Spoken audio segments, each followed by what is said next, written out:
Center for Gender and Development Studies undertook a research project in the Nariva swamp.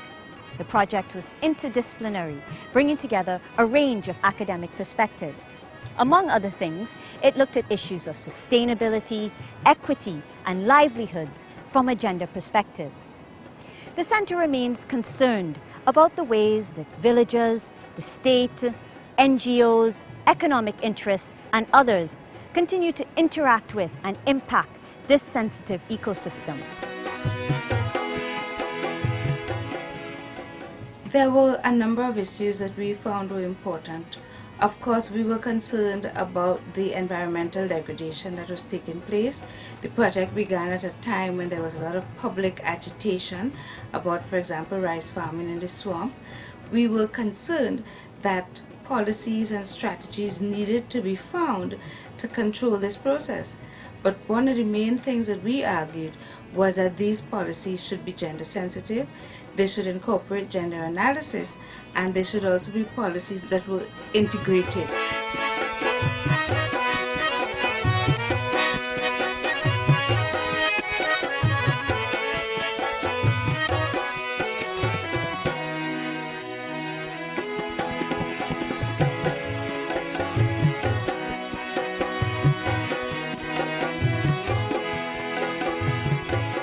Nariva swamp is important in many other things. It's not only the manatee. Where we use the manatee as the flagship to say protect Nariva swamp, but the biodiversity here with plant, flora and fauna is bigger than any other part of Trinidad. I mean, you get every mammal, every reptile, and every bird that is in Trinidad in this part of Nariva swamp. We are now beginning to understand the importance of wetland and retention of freshwater areas and for everything else that uses from it. The current issues affecting the Nariva swamp, I would say at this point in time, would be the need for restoration activities to intensify, because some have already started. And when I say restoration activities, I am speaking both about habitats and about species. I am Ma who gave you birth. I am Mother Earth. Take a closer look and see. Nariva is part of me. This bosom that nurtures you. Look at the things you do. You destroy, you burn, you dump. But Nariva is not just a swamp. In the English Arabian, Nariva is second to none. The study focused on two villages at the edge of the Nariva swamp, low-lying Kernahan village and the small hilly village of Cascadoux. The villages are primarily Pentecostal, and livelihoods are mainly farming, fishing and conch catching. Changes in these villages have highlighted the competing demands of development and conservation.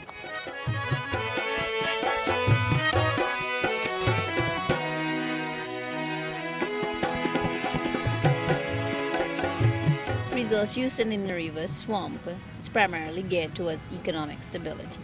Everybody is looking to gain a living from the natural resources that are there.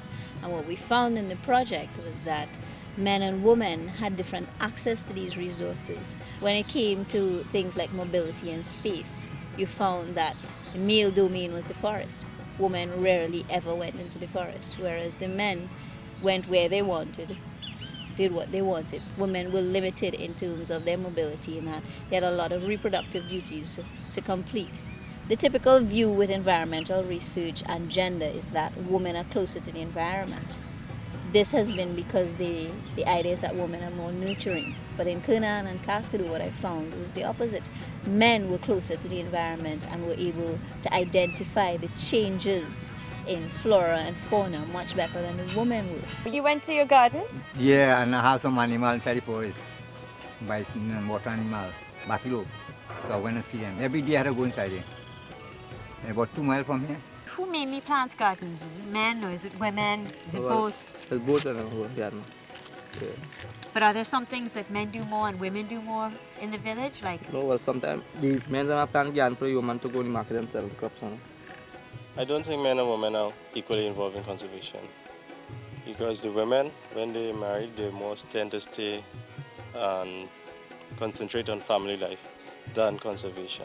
Whereas the men, well, they do conservation for livelihood. Well, the majority of them here is men, you know. Hardly have women. Most of the time, the women stay home doing a little cooking and thing. And you know, and the men go out and work and come back, hunt, fishing, kongs, and etc. You know.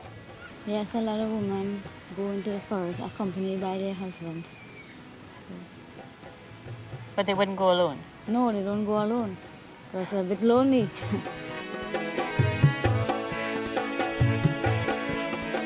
In our work, we have come across women in the communities, in Nariva, for instance, that are very much to the forefront, but they have a different way of doing it. It's not pushy, it's not aggressive, but the strength and the power is there. It's with the women, yeah. Men life are far different because, you know, they still go out and do their fishing as usual, and women still have to work hard in the garden as usual and take care of the kids, do all the housework and everything. So men life is much easier than women still.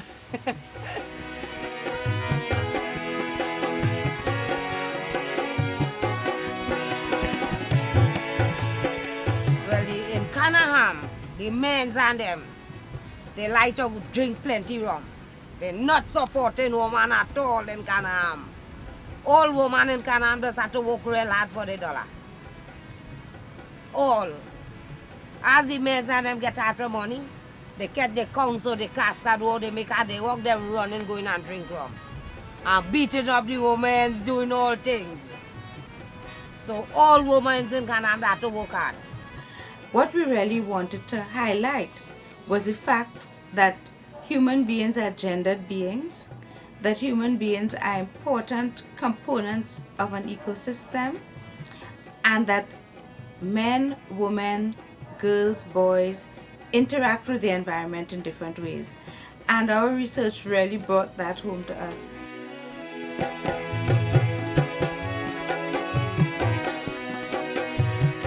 I want to relate it particularly to the Kernahan community, the issue of conservation versus development, because sometimes these two are not compatible. Because development represents the people, progress, and actually meeting the standards that have been set by society. And a lot of the standards that have been set by society have not really been compatible with environment conservation. You now see people that are putting in concrete houses, filling in land spaces, and so on. So now we have to really look at the challenge of maintaining the swamp, having it serve its purpose, and still become a home.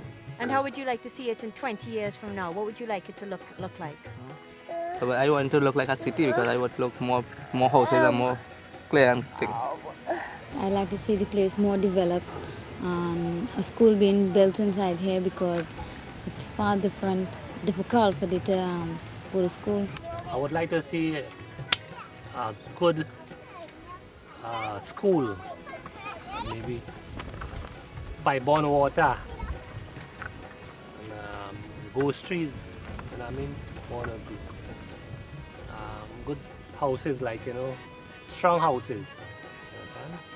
Good road and all this type of thing. Well, for Kernahan to change, it's like everybody had to have a job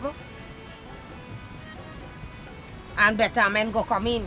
Well, for me, I want to see it look more developed, right? Like we need like telephone, we need water supply because we just have the little tank, just enough for the villagers. And we need a better community then. A more developed area. Yeah, I like to see a lot of development and have room for development inside here, right? And we need a community center, right? Most of all, I need a playground and, you know, telephone, water. It have a lot of things we would like to see in our village. You can take, but you must give Nariva also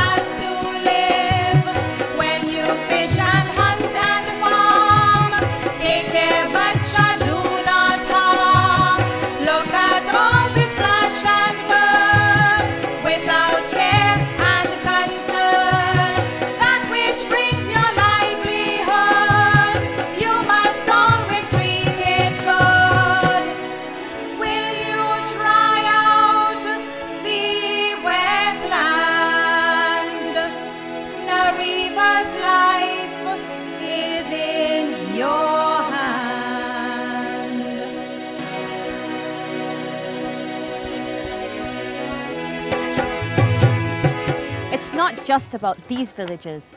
What about wider development? What's the role of the state?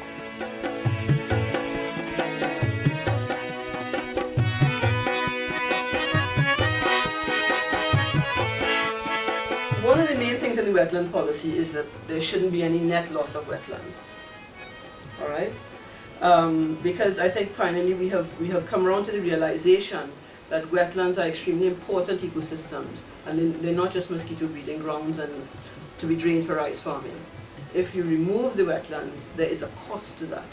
There's a cost in terms of flooding, in terms of cleanup, in terms of your fisheries, in terms of putting people out of jobs.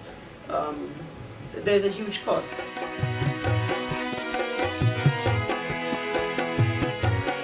Quite frankly,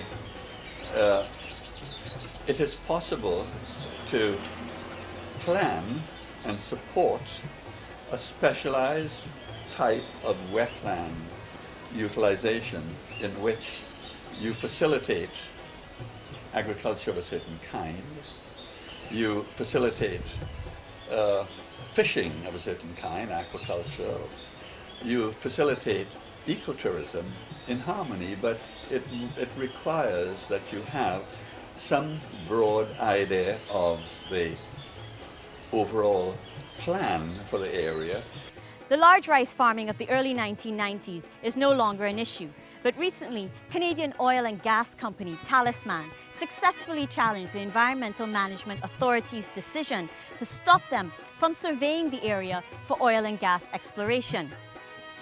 They have surveyed and aim to drill on the outskirts of the swamp to tap reserves that might lie both outside and underneath.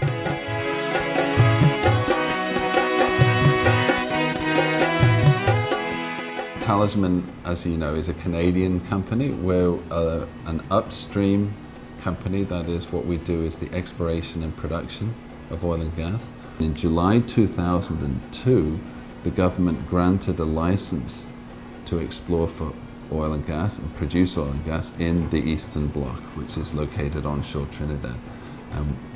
Talisman is the operator of the license. We have 65%. Petratrin is our partner. They have 35%. And we operate the license under a set of rules and obligations. The Ramsar site is not a pristine wetland. There are lots of people living there, and previously there's been agriculture and logging, and hunting still goes on inside of Ramsar. And people are clearing land for agricultural development. So, you know, oil and gas would be simply one more activity on top of all the existing activities that have occurred and are continuing to occur. And it then comes down to a question of wise use. The government and the people of Trinidad have to make a decision whether oil and gas activities can be carried out in an environmentally responsible way. I am in favor of development at all costs. I don't think we can afford not to develop. It's a reality of the world. We have to cut some trees. The question is, how many are you replanting? But we cannot say that we can afford to leave all the oil in the ground because it's going to dirty the earth. Then what are we going to eat? Trinidad is an oil economy.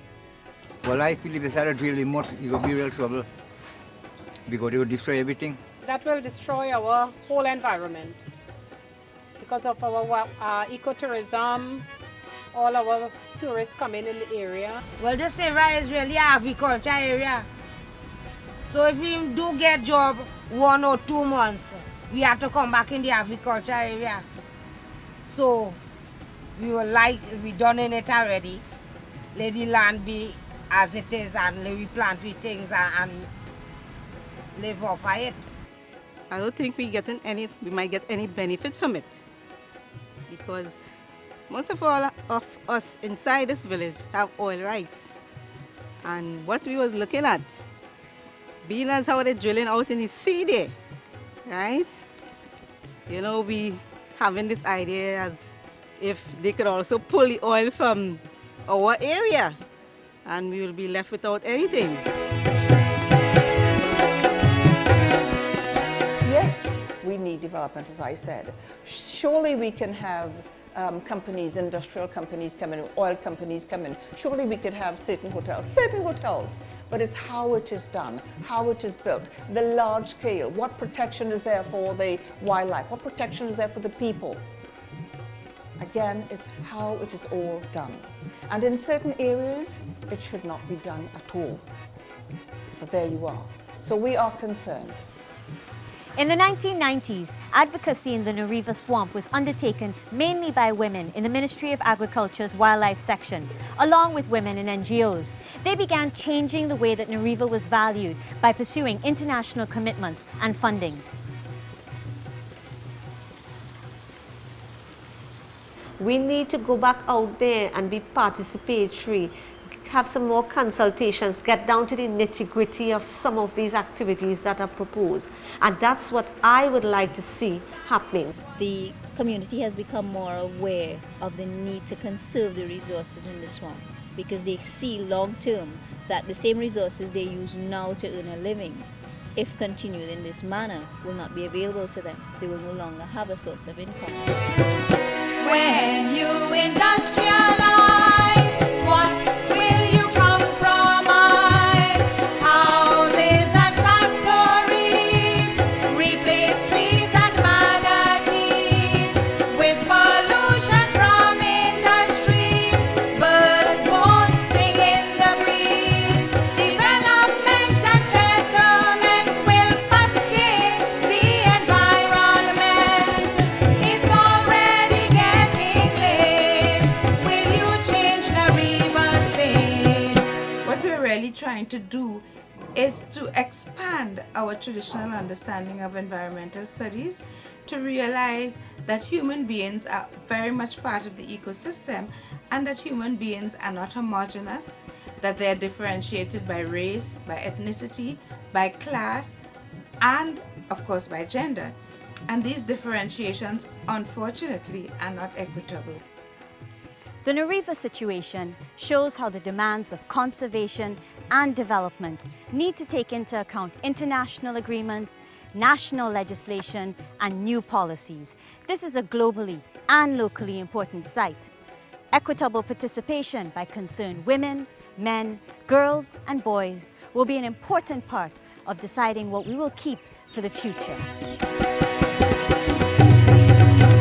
So much natural beauty, let's sing her glory. So much diversity, let's sing her glory. Bush, bush, sanctuary, let's sing her glory. So much divinity, let's sing her glory. We have to always remember this is one of our very sensitive ecosystems. It's actually unique because of so many different species and habitats. And therefore, there always has to be that vigilance. There's no reason why oil and gas exploration should have a disastrous impact anyway. When you look at a more people-centered development of what happens to the fisherman and the farmer, you have to take a more environmental approach to things.